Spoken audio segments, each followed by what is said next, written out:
Vapour pressure के बारे में बात करते हैं जी। हमारे पास वेपर प्रेशर क्या है, जैसे नाम से ही जाहिर हो रहा है यहाँ पर कि वेपर्स जो हमारे पास प्रेशर लगाएंगे, यानी कि हम उसको कहते हैं कि वेपर्स जो हैं, जो हमारे पास वेपर की फॉर्म में होते हैं, यानी कि गैस फॉर्म में होते हैं। यहाँ पर हम लिख सकते हैं गैस फॉर्म में जो होते हैं, ठीक है, वो जिस प्रेशर से बाहर की तरफ निकलते हैं उसको हम कहते हैं जी वेपर प्रेशर। अगर इसके लिए हम एक फिगर ले आए तो वो हमें ज्यादा क्लियर जो है वो समझ आ जाएगी। जैसे हम इस फिगर को देखें तो हम देख रहे हैं कि यहाँ पर हमारे पास क्या हो रहा है कि लिक्विड मौजूद था बीकर के अंदर, ठीक है जी, और उसके ये जो हमें मॉलिक्यूल्स नजर आ रहे हैं जो कि पिंक कलर के हमने शो किए, ये बाहर की तरफ रेड एरो से शो कर रहे हैं, ठीक है, बाहर की तरफ आ रहे हैं। अब वो जिस प्रेशर से बाहर की तरफ आ रहे हैं, यानी कि हम कहते हैं कि इसके पास एक स्पेसिफिक काइनेटिक एनर्जी है। काइनेटिक एनर्जी को मैं के ई से रिप्रेजेंट कर रही हूँ जी, इसकी एब्रिविएशन फॉर्म लिख रही हूँ।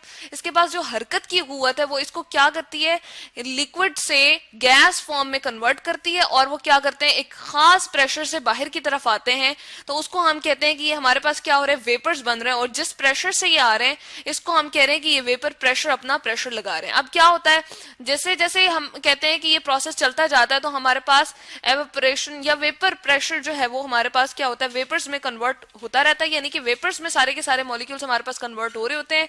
अनटिल और अनलेस ऐसा होता है कि हमारे पास यहाँ पर लिक्विड की क्वांटिटी जो है वो बहुत कम हो जाती है। जैसे कि हम यहाँ पर देख रहे हैं हमारे पास अच्छी खासी लिक्विड की क्वांटिटी यहाँ मौजूद है, ठीक है जी। लेकिन बाद में क्या होता है कि जैसे जैसे ही हमारे पास इसका वेपर्स जो है अपना प्रेशर लगाते रहते हैं और गैस फॉर्म में कन्वर्ट होते रहते हैं, वेपर्स बनते रहते हैं, ठीक है जी। यहाँ पर हम लिख देते हैं वेपर्स हमारे पास बन रहे होते हैं। तो क्या होता है कि वेपर्स जो है उनकी क्वांटिटी और लिक्विड की क्वांटिटी हमारे पास इक्विवेलेंट हो जाती है, या हमारे पास एक इक्विलिब्रियम, डायनेमिक इक्विलिब्रियम आ जाता है, ठीक है जी। इक्विलिब्रियम क्या है, जब इक्विवेलेंट से ये बेसिकली निकला है, यानी कि इक्वल क्वांटिटी हो जाए, इक्विलिब्रियम आ जाए। डायनेमिक इक्विलिब्रियम, जितने हमारे पास लिक्विड से वेपर बन रहे हैं उतने ही वेपर से, क्योंकि हमने ये इनक्लोज्ड चैम्बर लिया हुआ है, यानी कि हमने इसको क्लोज किया हुआ है, तो उतने ही वेपर जो है वो क्या होते हैं जी, वापस हमारे पास लिक्विड में कन्वर्ट होते हैं। तो यहाँ पर हमारे पास एक डायनामिक इक्विलिब्रियम आ जाता है जिसको हम कहते हैं लिक्विड। अगर मैं यहाँ पर रिप्रेजेंट करूं, लिक्विड है हमारे पास, और इसको हमेशा हम डबल एरो हेड से रिप्रेजेंट करते हैं। और यहाँ पर हमारे पास क्या है जी, ये वेपर्स में कन्वर्ट हो रहा है, जो कि हमने बताया था यहाँ पर हमारे पास गैस फॉर्म है, ठीक है।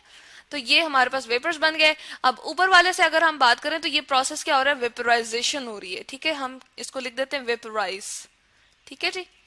और नीचे वाले की अगर हम बात करें तो हमारे पास क्या हो रहा है, लिक्विड फॉर्म में कन्वर्ट हो रहे हैं वेपर जो कि गैस फॉर्म में थे, तो ये हमारे पास कंडेंसेशन हो रही है, ठीक है जी, कंडेंस हो रहे हैं बेसिकली वो, कंडेंसेशन, ठीक है। तो ये है हमारे पास कि जब इसमें इक्विलिब्रियम आ जाता है तो हम कहते हैं कि वेपर जो प्रेशर लगा के वेपर्स में कन्वर्ट हो रहे थे, जब इस इक्विलिब्रियम वाले स्टेट में हमारे पास ये चीज मौजूद हो जाती है, तो जो प्रेशर वेपर लगा रहे होते हैं उसको हम कहते हैं जी वेपर प्रेशर।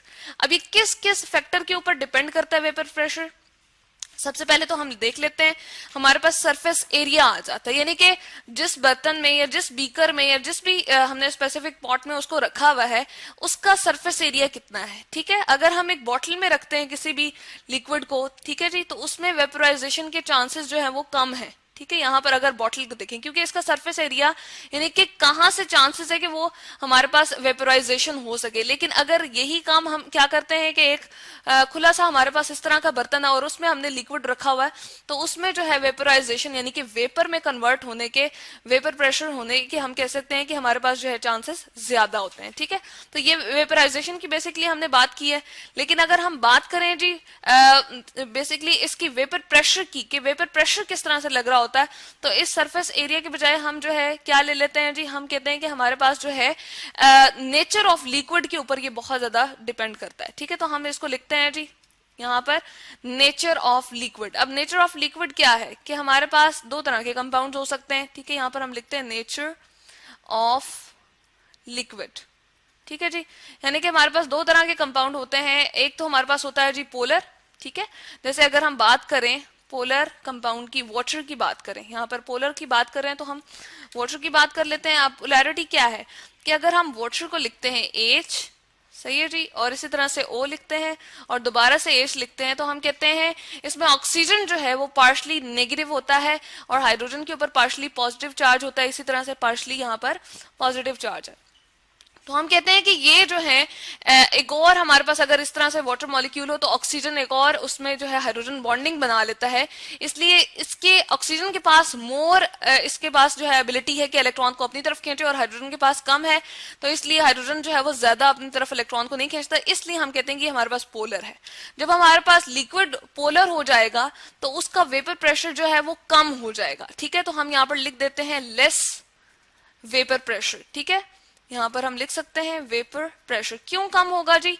वो जल्दी से हमारे पास वेपर्स में कन्वर्ट नहीं होगा। ठीक है जी, और क्या होगा जी, हम कहते हैं कि हमारे पास वेपर्स उसके जल्दी से नहीं बनेंगे, इसलिए उसका वेपर प्रेशर जो है कम है, क्योंकि हाइड्रोजन बॉन्डिंग की वजह से वो अपने मॉलिक्यूल्स के दरमियान ही जकड़े रह जाएंगे, जिसकी वजह से वो बाहर वेपर्स फॉर्म में कन्वर्ट होने के लिए जल्दी से अवेलेबल नहीं होंगे। ठीक है, तो अगर हम पोलर की बात करें तो पोलर जो हमारे पास पोलर कंपाउंड होते हैं या लिक्विड ऐसे हो हमारे पास जिसमें पोलैरिटी हो, तो उसका वेपर प्रेशर कम होता है, जबकि अगर हम नॉन पोलर की बात करें तो उसका वेपर प्रेशर जो है वो क्या होता है जी, ज्यादा होता है। तो यहाँ पर हम लिख देते हैं नॉन पोलर, उसका जो है वो वेपर प्रेशर वीपी से मैं रिप्रेजेंट करती हूँ, तो यहाँ पर हम लिखते हैं मोर वेपर प्रेशर। ठीक है जी, इसकी हमने एब्रिविएशन लिख दी है। जैसे हम अल्कोहल को हथेली पे ही डालते हैं, या हम जो है वो इथाइल अल्कोहल लें जो हमारे पास अवेलेबल होता है लैब में, बहुत ही माइन्यूट सा होता है, मतलब कि उसकी ज्यादा हमारे पास जो है वो कंसंट्रेशन नहीं होती, या हम जो थर्मोमीटर के अंदर जो हम अल्कोहल जिस थर्मोमीटर को जिस अल्कोहल के अंदर रखते हैं उसको हथेली पे रखें तो हमारे पास वो जल्दी से जो है वो वेपर्स में कन्वर्ट हो जाता है। तो यहाँ से हमें पता चलता है कि उनका वेपर प्रेशर बहुत ज्यादा है, इसलिए वो जल्दी से वेपर्स बना लेते हैं। ठीक है, नेक्स्ट अगर हम बात करें तो हमारे पास क्या है जी, टेम्परेचर का इफेक्ट है। अगर हम टेम्परेचर ज्यादा करेंगे तो वेपर प्रेशर ज्यादा हो जाएगा।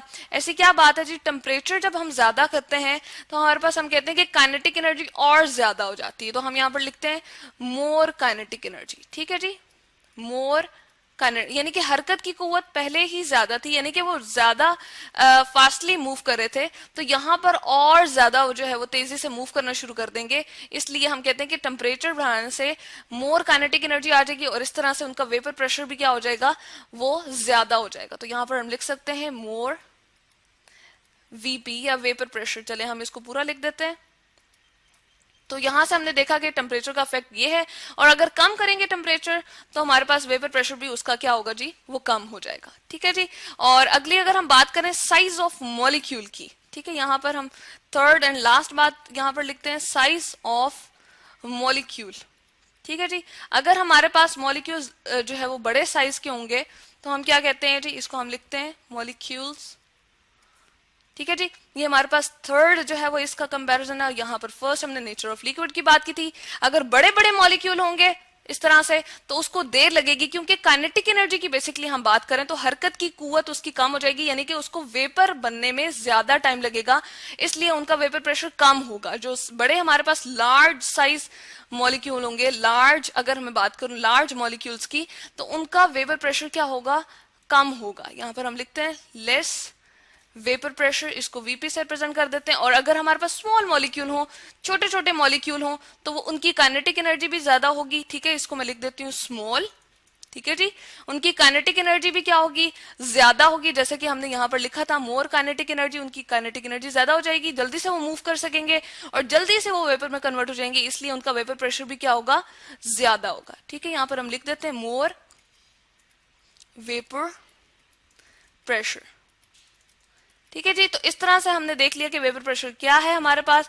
जब हमारे पास ये वाली स्टेट आ जाती है, यानी कि जितने हमारे पास वेपर्स बन रहे हैं उतनी कन्वर्जन वापस उसकी लिक्विड फॉर्म में हो रही है, एक डायनेमिक इक्विलिब्रियम आ जाता है। इस स्टेट पर जो वेपर्स अपना प्रेशर लगा के और लिक्विड जो वेपर्स में कन्वर्ट हो रहे होते हैं और एक खास प्रेशर से कन्वर्ट हो रहे होते हैं गैस फॉर्म में, उसको हम वेपर प्रेशर कहते हैं जी। और ये nature of liquid, size of molecule और टेम्परेचर के ऊपर डिपेंड करता है।